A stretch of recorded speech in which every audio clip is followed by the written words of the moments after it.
میں نے کہا فرقان ایسا کرو کہ اپنے باپ کی شادی کروا دو۔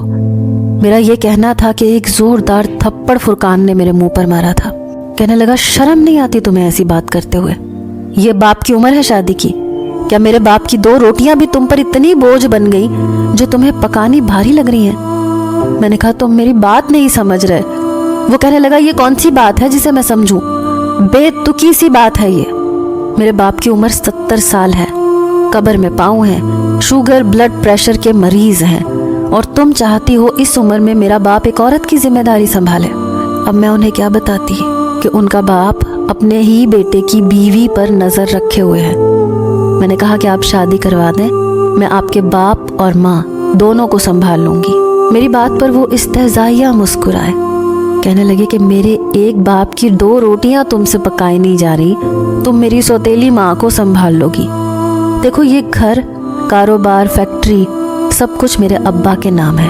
اگر ان کی کوئی بیوی کی حیثیت سے آ گئی گھر میں تو وہ سب کچھ اپنے قبضے میں کر لے گی، مجھے اور تمہیں دھکے مار کر نکلوا دے گی اس گھر سے۔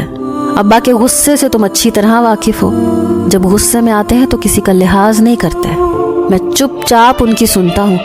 اب دوبارہ سے ابا کی شادی کا نام مت لینا۔ یہ کہہ کر وہ کمرے سے باہر نکل گئے۔ اب میں سوچ میں پڑ گئی کہ میں کیا کروں۔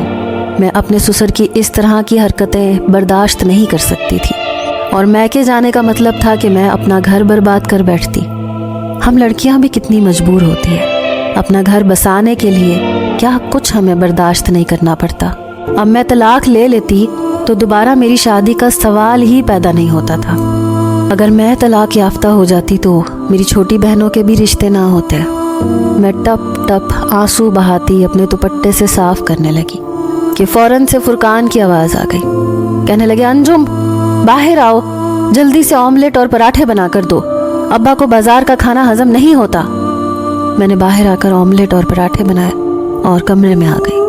میں نے اس رات کھانا بھی نہیں کھایا، لیکن فرقان نے ایک بار بھی مجھ سے یہ نہیں کہا کہ تم بھی پورے دن کی بھوکی ہو، کھانا کھا لو۔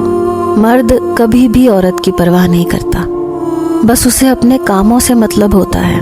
فرقان کا شمار بھی ایسے ہی مردوں میں سے ہوتا تھا۔ میں نے اس کے بعد اپنے لب بند کر لیے۔ فرقان جب فیکٹری چلے گئے تو میرا سسر مجھے آوازیں دینے لگا۔ میں بڑی مجبوری اور بے بسی میں ان کے کمرے تک گئی۔ مجھے دیکھ کر وہ تمسخرانہ ہنسنے لگا۔ تم کیا سمجھتی تھی؟ تمہارے حسن کا جادو میرے بیٹے کے سر پر چڑھ گیا ہوگا اور تمہاری خاطر وہ مجھے چھوڑ دے گا، مجھ سے الگ ہو کر تمہیں ایک الگ گھر لے کر دے گا۔ اپنی سوچ کو بدل لو تو بہتر ہے۔ میں نے اس کے پر اچھی طرح سے کاٹ رکھے ہیں، وہ چاہ کر بھی کہیں نہیں جا سکتا، اور نہ ہی تم جا سکتی ہو۔ میں نے اسی لیے کسی امیر گھرانے کی لڑکی سے اپنے بیٹے کی شادی نہیں کی کہ کہیں وہ میرے بیٹے کو اڑا کر نہ لے جائے۔ اسی لیے تمہیں لے کر آیا تھا، کیونکہ میں جانتا تھا کہ تمہارے باپ کے حالات ایسے نہیں کہ وہ تمہارا گھر بسانے کے بعد دوبارہ سے تمہیں اپنے گھر بٹھا سکے یا علیحدہ سے کوئی گھر دلا سکے۔ اب اگر تم چاہتی ہو کہ تمہاری زندگی آسان ہو